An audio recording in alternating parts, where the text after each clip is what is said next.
Nashik road गुन्हे शोध पथकातील डॅशिंग पोलीस शिपाई अरुण गाडेकर व महेंद्र जाधव पोलीस अंमलदारांचे पथक यांनी उल्लेखनीय कामगिरी करत दरोड्यातील गुन्ह्यातील पाहिजे असलेल्या आरोपीला जेरबंद करत T20 क्रिकेट सारखी फटकेबाज कामगिरी केली आहे। मिळालेल्या गोपनीय माहितीवरून संशयित आरोपी पियुष नितीन दोंदे व 21 राहणार गोरेवाडी शास्त्रीनगर जेल रोड परिसरातील रेल्वे फाटक येथे सापळा रचत जेरबंद केले।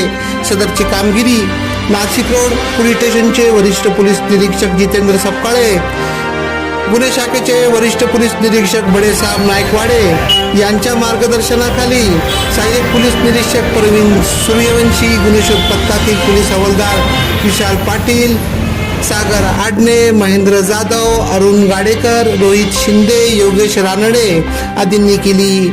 याबाबतचा पुढील तपास पोलीस उपनिरीक्षक जितेंद्र माळी, पोलीस शिपाई गोवर्धन नागरे करीत आहेत। AKP न्यूज साठी ब्युरो चीफ अनवर खान पठाण, नाशिक।